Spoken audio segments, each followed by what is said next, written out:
Welcome to part 2 of a 2-part series on intuition. In part 1, I discussed what intuition was to me and why we can always have access to it, but might be blocking it in one way or another. Here in part 2, I want to present how you, yes, you, can create a ritual that helps you cultivate your intuition. Just as a reminder before we go anywhere else, I will say that intuition is best never trusted 100%. Don't get an intuition and go off and act before you have a chance to think about it, particularly with others. Don't go by intuition only and ignore your capacity for critical thinking. It's just like you never use only critical thinking and leave behind your intuition. We humans have many capacities, and it's important to cultivate them all and blend them all together within the whole person each of us is.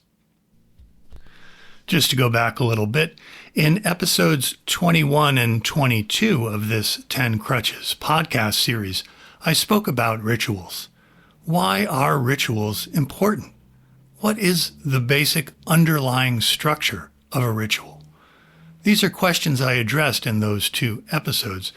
And while discussing ritual back then, now about 10 episodes ago, I did mention intuition, and especially how you can use intuition to inform the specifics of any ritual you create. Intuition comes in handy when you are creating ritual for yourself or others. When you need to come up with ideas for what will you specifically do during a ritual that symbolizes and expresses your intent. The following set of instructions has been designed for those who have never created a ritual before. It's really a total step-by-step, hold your hand all the way through, because I know many people have never designed a ritual for themselves. Also good to know, I designed this particular ritual first and foremost for those interested, of course, in intuition. So this is whether or not you are also interested in ritual. You don't have to be interested in ritual at all. But if you want to cultivate your intuition further, I think you're in the right place, and I think this ritual can help you. Intuition is a wonderful gift to grow in your life, whether or not you ever create another ritual again. For those who are interested in creating rituals, my suggestion is to pause this episode now and listen to episodes 21 and 22 before you continue. This is going to give you a good background to understand what I'm doing here, and I think it will deepen your experience of ritual in general as you create your way to deepen your intuition. And one last thing. I use the words ritual and ceremony interchangeably. Not everyone does, but I do. So whichever word you hear, to me, ritual and ceremony mean pretty much the same thing. All right. A ritual to cultivate intuition. That's what I want to talk about today. Hello and welcome to the 10 Crutches podcast. My name is David. I'm glad you're here. One of the major factors in cultivating intuition is trust. Many people do not trust themselves, do not trust their impulses, do not trust their bodies. They don't trust the pictures that may appear in their mind's eye, the voices that might whisper in their ears, the gut feelings or sensations that may arise in their bodies. And it may be a good idea not to trust any of those things, but you can trust them to be true at least in some way. And that's part of what I meant by using your critical thinking to evaluate these things. These things do come to all of us. What sense do we make of them? How do we use them? One reason not to trust these things is because our intuitions can possibly lead us horribly astray. Many people who do a whole range of destructive things came to the conclusion that they needed to do these destructive things due to a vision that they had, or a voice that told them something, or a strong feeling that came to them. That's why in the intro I mentioned needing to use critical thinking.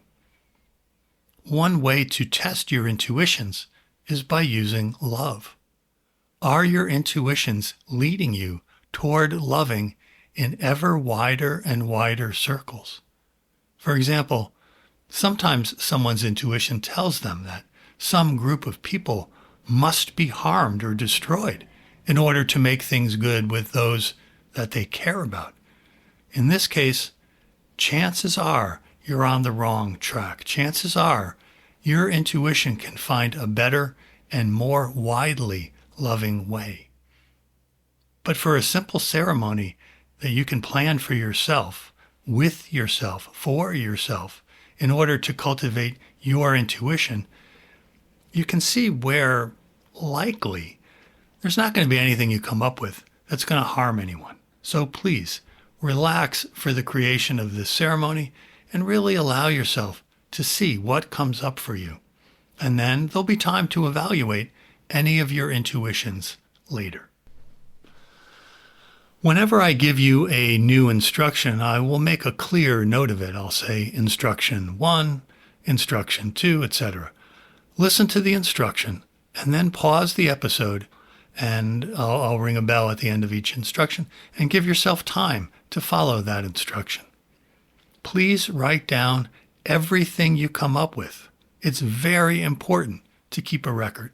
Of course, you're going to be able to change anything later, but trust yourself at first to write down what impulses arise and see how that goes.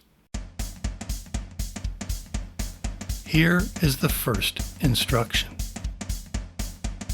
Pick a time and a place for the ceremony to occur. The importance of picking a time and a place is to start the process of using your intuition to create the ritual and ground the ritual inside the reality you inhabit. A ceremony must take place at a particular time and in a particular place. By picking them now, you are building the container for a ritual to physically occur. This may seem very overly simplistic, but it's not. It's part of really thinking through and making sure the rubber hits the road. This is how your current body-mind, your current schedule, your current stream of activities meets your intuition, this wild living through space and time and infinite voids and all that stuff.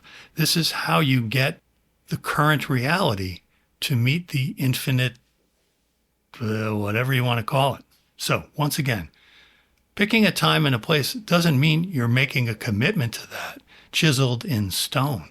Of course, you can change this later if you need to, but realistically assess right now, from who you are right now, when and where is the best time and the best place for this ritual. Okay, here comes the bell. Get ready to write down the time and place your ritual will happen.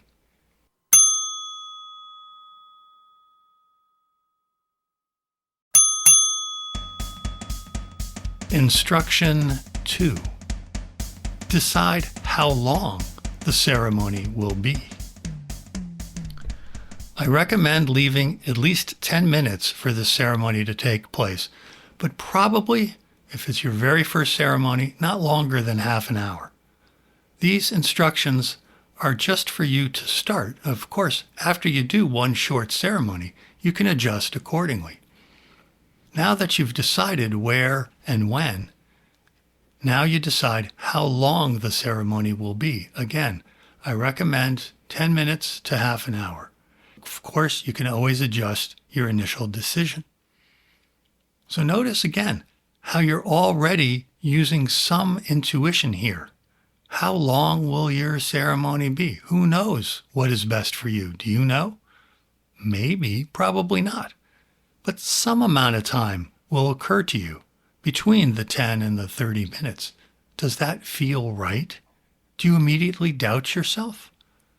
Observing yourself in this process of following these instructions, in some ways it's even more important than the actual decisions that you make. You are finding out who you are and what it is like to be you right now, following these instructions. And that's going to give you a lot of information.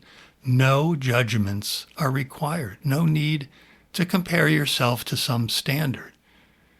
If you do find you have a lot of self-criticism getting in your way, I can offer you my episode number 11, which is called Self-Criticism Born of Perfectionism. This might help to get you some perspective on being self-critical, and hopefully it would allow you to loosen up a bit. Anyway, here we go. How long will your ceremony be? Again, these are very simple questions.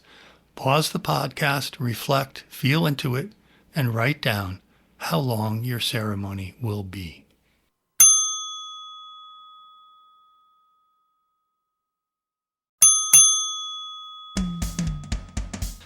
Instruction 3.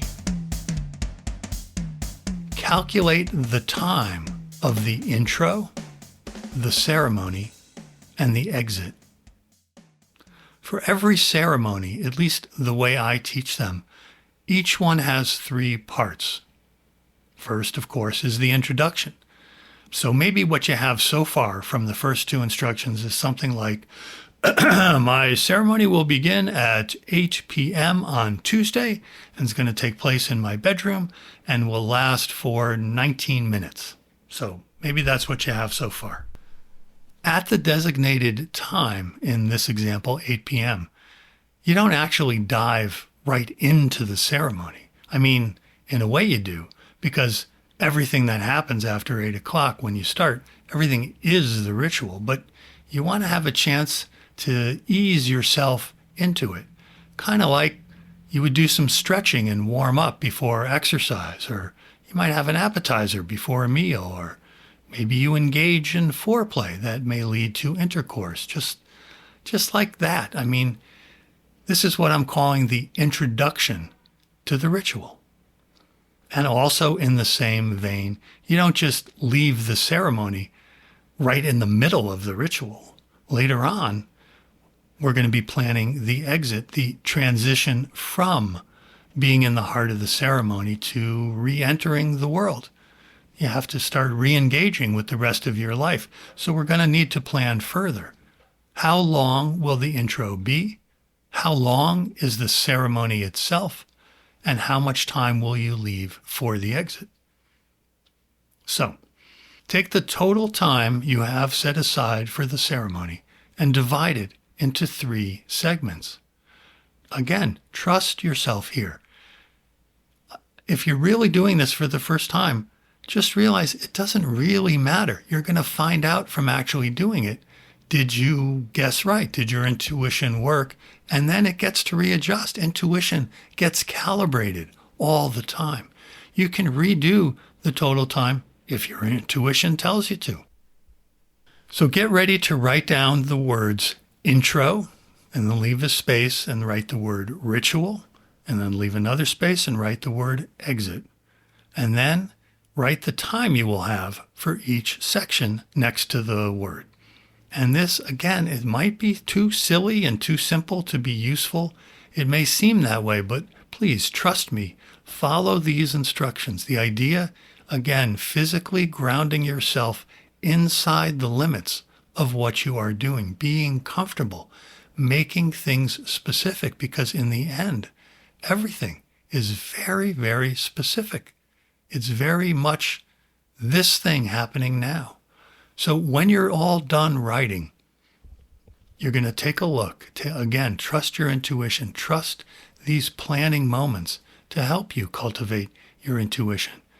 If you want to change things around, perhaps take some minutes from the exit, add them to the middle part of the ceremony. This is your ritual. Totally flexible. You are both in charge of the planning and the timing, and you are at the same time going to be the recipient of the decisions that you make. You are looking to find things that work well for all aspects of your being. Here we go. Get ready to pause. You will write down the 3 parts of your ceremony: intro, ritual, and exit, and then write down how long each section will be so that it adds up to the total number you had before, and then come on back.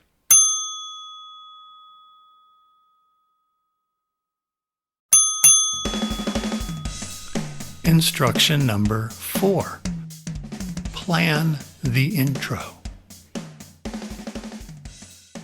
When the actual ceremony unfolds, and when you are living in the ritual, really at the very heart of what you will do, that middle part where you're really going to be doing an exercise to cultivate your intuition, you want to be very present. You want, as much as you're able, to be in that moment. So one important thing to recognize is that, quote unquote, this very moment includes all of the everything, every distant galaxy, every atom, every molecule, every other human that's someplace else. And then, of course, you, where the ceremony is, whoever's in the next town, everything is part of your present moment in the ritual. So to really engage and focus, you will want, in a way, to be outside of your quote-unquote normal life. The normal way of living a life is to be aware of what's happening for you and around you, but within the human range of things. You have your work, maybe kids, your friends, you're eating, going to the bathroom. There's plenty to pay attention to without becoming aware of distant galaxies. The normal life is where you are who you normally are. It's a life where you know yourself to be this way, and when you know yourself to not be that way or some other way. But when you hold a ritual, and again, this is the way I do a ritual, you are attempting to leave this quote-unquote normal and enter a space where the normal is suspended. The normal way of how you know yourself and the world is suspended. This is not at all meant to be something dramatic, some sudden and huge shift in your consciousness. This is not meant to be an earth-shaking, altered state you get into. But during the main ceremony, you will want to really let go as much as you can into what you are doing. And that takes a little preparation, a little bit of an intro. In a way, you can think of this metaphorically. You want this intro to be something like walking up to a door. And this door, it's a special door. Maybe it's a door you visualize in the middle of a field. Like one of those doors you see in a movie in the middle of some surrealistic scene, some kind of dream someone's having. So the door is in a field maybe at night, and there's moonlight, maybe some fog is around. And then behind that door, if you were to open that door, you don't just see more of the field. Behind that door is a special space. And that's where you can hold the ritual proper. Behind that door is the space where you can let go of the usual constraints you live with. You picture a door in the middle of a misty field in the moonlight, and the intro is you going up and knocking on that door. You want that door to open. That's the function. Metaphorically, that's the function of an intro. Now, you may or may not like the image of a door in a field. That's just what came to me from my intuition. That image explains it to me. So either use the door for yourself if it works, or try to imagine some other kind of metaphoric passageway. Maybe for you, a tunnel that opens up and goes down into the earth and opens up into a large room deep in the earth.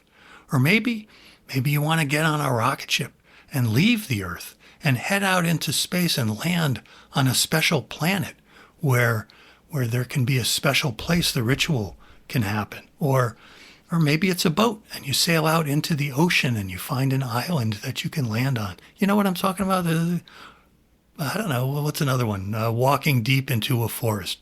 Something, I say, take something or let your intuition come up with something that makes sense to you for what this initial part of the journey is. What is leaving where you're at and arriving where the ritual can take place? What sums that up for you? What makes that real for you? You are planning to take a journey, an inner journey during this ritual. You need a place to travel to and then arrive at. The intro is your plan. It's your time to travel and then arrive. This first segment of time, this first part of the ceremony is the time you travel and then arrive. So you recognize as you plan your intro, your intuition needs to already start to be at work. Maybe from my list of suggestions, there was one in particular that really rang a bell with you, really turned on a light. Maybe none of them landed, and you'll have to find one yourself. So that gut sense of this is the image I can use this time, that's the intuition you are cultivating and learning to trust. So before I ring the bell and you plan your intro, you're going to actually plan the intro within that time you have allotted. And you may not know exactly the time, et cetera, but of course you're just doing your best for all the things. Before I ring the bell, I have 4 suggestions. The first suggestion for the intro. Somewhere in this intro, you powered down your phone. I would make it as part of it, not before you start, but part of it.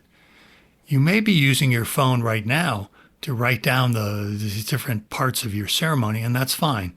But transfer your instructions to a piece of paper, those old-fashioned pieces of paper, for the actual ritual. I cannot stress enough how important it is, in general, just to spend daily time away from your screens, from all screens, each and every day. This allows your inner mind a chance to form its own images for your intelligence and your intuition, not simply only having the images that are spoon-fed to it, like your mind is a little baby. Oh, it needs its images. It needs its little content to occupy it. Oh, yeah, some more images. That's a good baby. It is so easy to get hooked because with all those images that are so easy, you can no longer tolerate simply being present and feeling a breeze on your face. Everything's just so boring. You got to grab your phone again. So shut off the phone for the ritual, at least. Don't put it on silent. Actually power it down and let it go as part of the time you are creating to help you cultivate your intuition.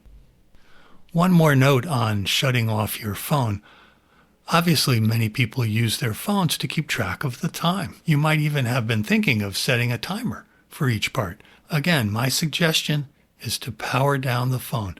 Trust your own sense of time. It's not so important to go by clock time when you're performing a ritual. You could even consider putting a little cloth over any clocks in your room. Maybe the whole thing goes a bit longer or shorter than you had planned. It doesn't matter. I encourage you to believe you are much better off going by your inner sense of what this ritual needs. Let the clock time take care of itself.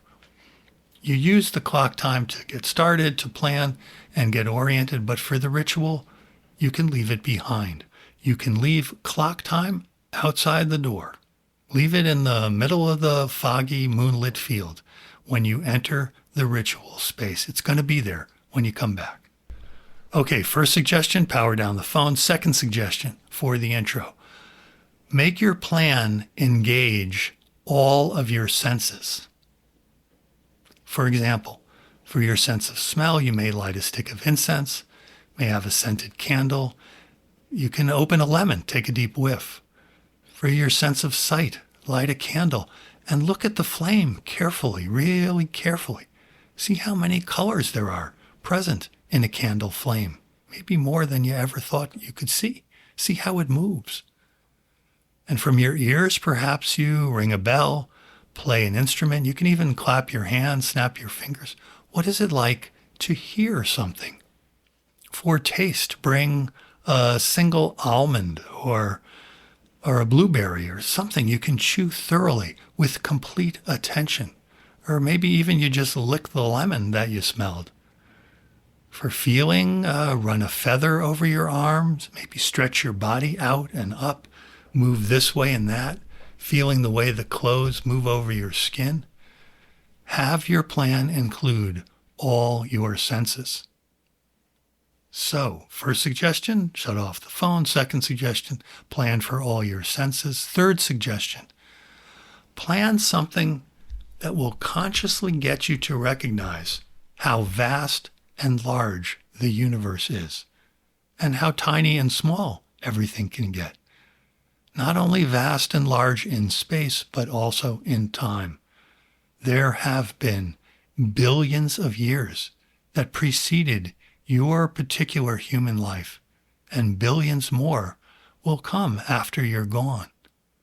Maybe you can find something that represents to you how large everything is, just one thing, and find something else that represents how small things are. So maybe you bring these two things that represent largeness and smallness. You bring these two things with you to the ceremony. And after you've shut down your phone, after you have enlivened your senses, you hold each thing in your two hands. Maybe offer one up to the four directions, and then the other. Maybe really focus on the largeness through that symbol in your hand, and then hold the other hand up and focus on the smallness. I'm leaving this vague. I don't know what you'll choose, what these two objects will be, but adapt it as best as you can to your circumstances.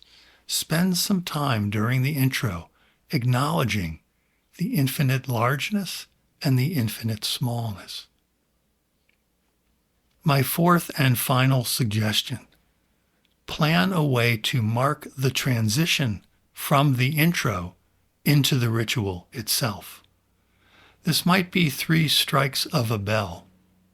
It might be the lighting of a candle, something that you're planning in advance that lets you know you have completed the intro to the ritual and now are ready for the next part. It lets you know the intro's done, and now you're moving towards the heart of the ritual. You have knocked on the door in the middle of the field, and somewhere from some place much deeper than just your being, from some place that door opens. Okay? So now you have at least some of the basics for planning an intro. If your ancestors are important to you, please use them, include them. If you have spirit guides, this is the chance to ask them to come in and guide you and help you during the ceremony. If you don't have ancestors, well, you do have ancestors, but if you're not really aware of them, if you're not making your ancestors a part of your life in some way, please reconsider. They are a part of your life in some way. We can get so fragmented and so present-oriented that we forget the present moment includes all the ways that the past are reaching in to this present moment. Okay? So get ready to plan. I'm going to ring the bell, shutting off the phone, awakening the senses, largeness of the universe and the smallness, and then some way that you're going to be able to note the transition to the main part of the ritual. That's the intro. Get ready to pause and write.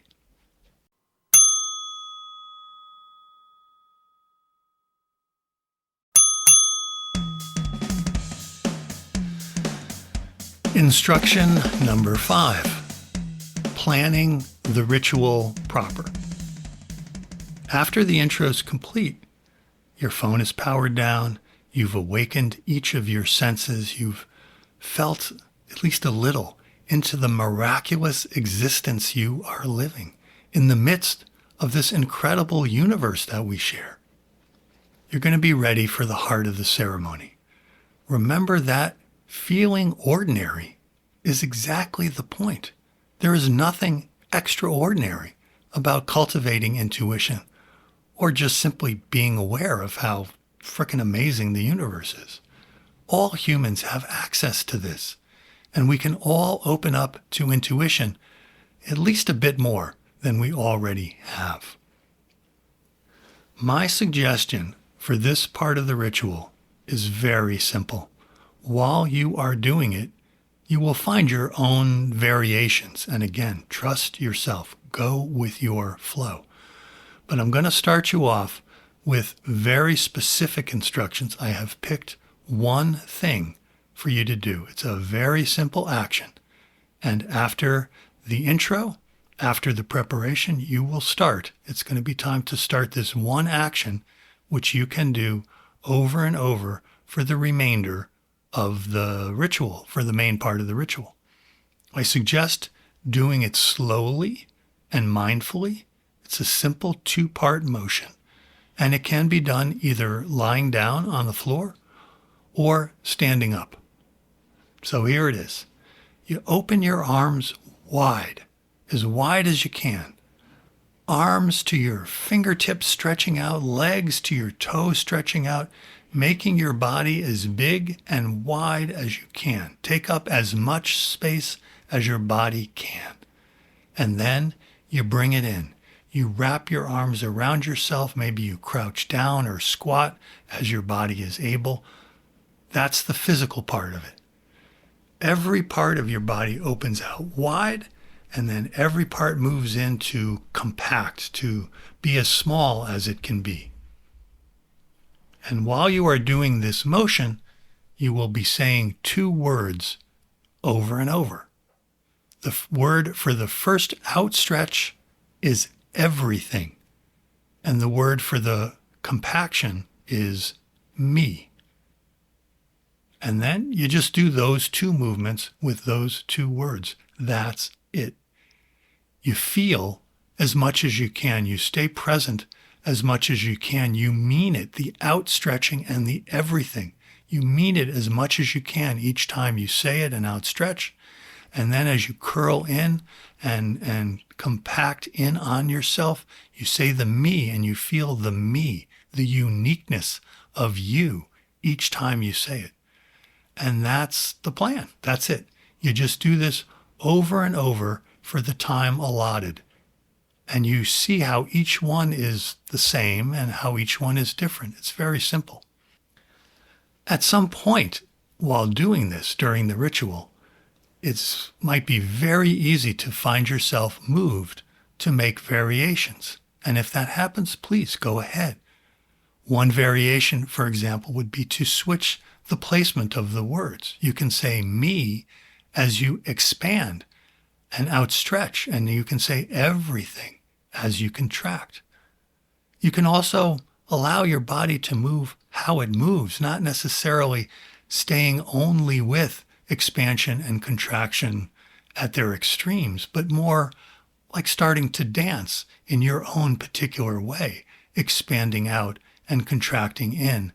And if that happens, you just keep saying these 2 words, everything and me, alternating, however it seems best to you in your dance. And of course, dancing is just one way to move. You might pick a different rhythmic movement, 1 foot forward, and then that foot goes behind you, and then back to the middle, and then the other foot goes forward, and then behind you, and then back to the middle. You might raise your arms outstretched towards one direction, and then you turn for the contraction, and then you keep doing that, repeating all the directions and going around and then going the other way. I don't know. I give you this very basic movement. Outstretch everything, in-stretch, tightening up, contracting. That's just the start. And then you can let your intuition tell you to stick with that all the way or develop your own variations. Another way to think about variations, if voice is your thing more than dancing, maybe the everything and the me will become more like songs. They'll become like sounds, and Maybe you'll just make the sounds that mean everything. Not a nonsensical, but a sound that means everything to you, a sound that means me. And those sounds might change with the movements. The idea is you're using your intuition in the midst of a ritual like this to help you cultivate your intuition. You're pulling yourself up by your own bootstraps. And as you do these simple physical movements and make these simple physical sounds, fluctuating between everything and me, you keep going back and forth, deeply feeling, embodying both words, both movements as best as you can.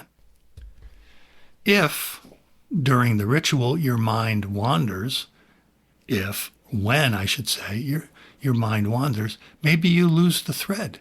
You might lose awareness of this moment. No problem. As soon as you pop back into the present moment, just simply return. Everything me. Everything me. You enter as wholeheartedly as you can into your ritual. You can also speed up and go faster and get to a chaotic point where everything in me kind of blurs together. After the peak has passed, you can slow down. You might build up to another peak. More and more time and space for each movement and each word. You might slow down from the peak until you come to a natural stillness. The movements and the words may seem to just stop of themselves. This will happen whenever you feel the correct amount of time has passed. Go more and more slowly until you stop, or perhaps you just stop all of a sudden. Once you stop the movements and stop the words, simply stand there or lie still, quietly. There's no need to check the time, to think or evaluate. Just be quiet, be still for whatever time you need, and when the stillness is over, it's going to be time to transition to the exit. So I'm going to ring the bell now, and if you need to, pause the episode, jot down whatever notes you need for this middle part of the ritual, for the ritual proper. It's just stretching out wide, contracting in, the words everything and me. Make whatever notes you need, just so you'll be sure to remember it.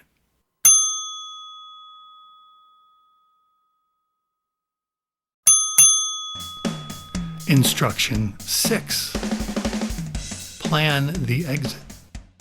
Okay, so now you've used the intro to prepare yourself. You've performed the heart of this particular ritual. And now you're ready to make your way back from this experience to your ordinary life. Can you see what I mean now by it's best not to just stop right in the middle, just blow out the candles and whatever, that's it. Hopefully this experience has really reached you.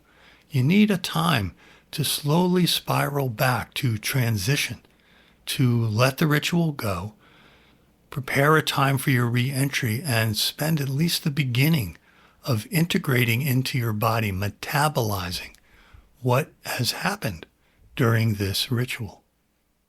The work you did during the ritual will be there. It's still processing inside you, even when you're no longer focused directly on it. So now's the time to let the ritual go. You don't have to think anything about the ritual itself further. You don't need to analyze it, nothing like that. We're just letting it go, and I'm going to give you 4 suggestions for planning your exit. First suggestion, use some signal to manifest that the middle is over and the exit is beginning. It may be a big shake of your body, maybe a full minute shake of your body, kind of like a dog or a cat shakes it off sometimes. It may be that you blow out a candle you had lit. Maybe you lit 3 candles and you just blow out one of them for now, and then another one in the middle of the exit, and then the last one at the end of the exit. I don't know. It may be you take 3 deep breaths and say, Om. That may be the signal.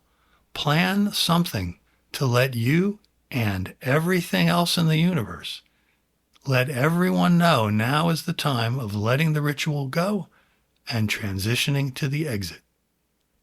Second suggestion, do some bowing. Bowing is a great way to show humility and gratitude.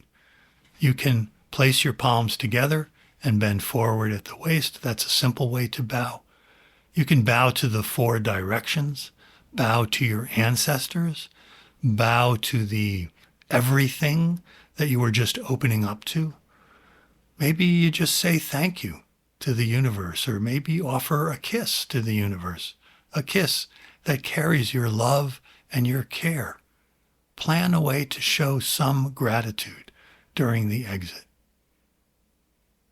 Third suggestion, if you liked the image of the door in the field or the image of the boat on the ocean, making it to an island, whatever the guiding image has been, what was the spaceship landing on another planet? The point of recalling that image now is that you are metaphorically going to step back through the door, take off on the rocket and head back to Earth, whatever it is. You are closing the door behind you.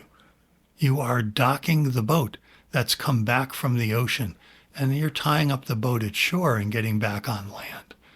You're landing your rocket ship back on Earth. You get the idea. Whatever image resonates with you, the meaning of that image needs a way to manifest.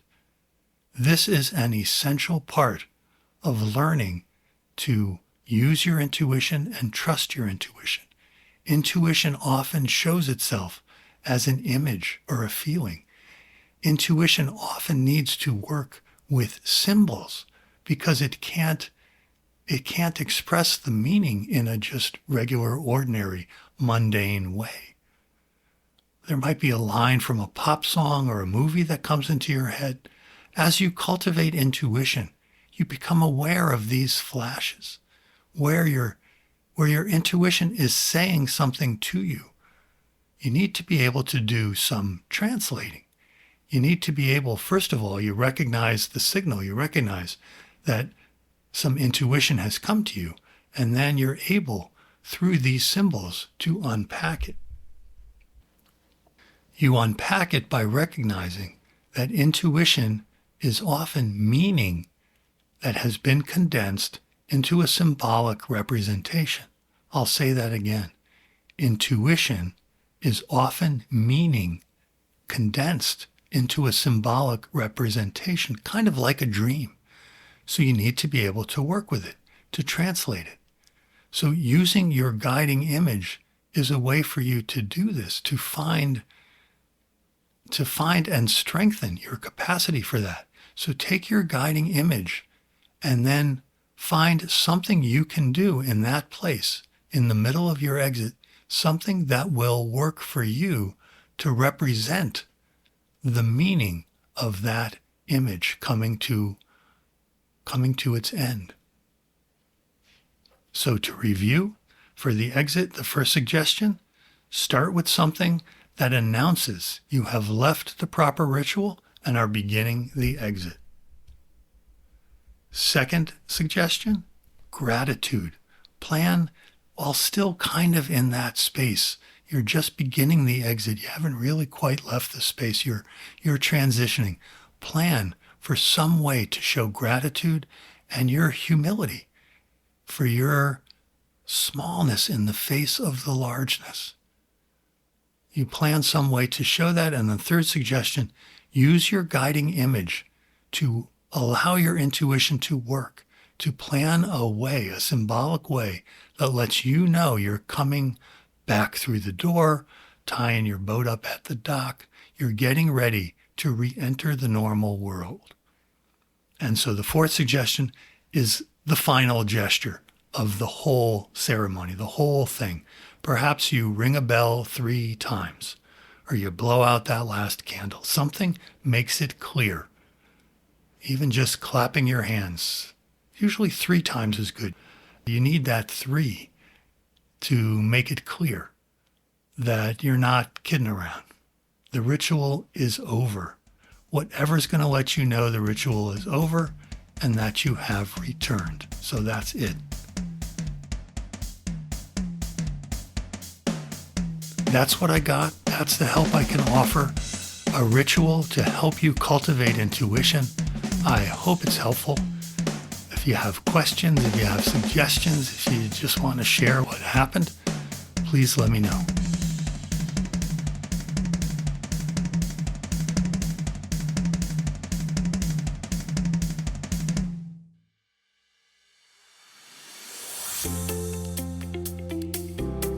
Thank you so much for listening.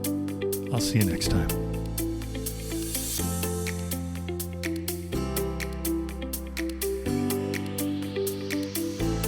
Please visit the home of the 10 Crutches podcast at 10crutches.link. That's 10crutches.link. The book that inspired the podcast, a book I wrote called 10 Crutches for Walking in the Present, is available for free download on the website. While you are there, please take advantage of 2 ways to contact me. You can send me an email, or you can make a voice recording. If you have a great question, I may be able to use it for the podcast. Also on the website, you can visit the archive to hear any published episode and see show notes for any and every show. Thanks so much for listening, and once again, thanks so much for listening, and I won't say it once again. See you next time.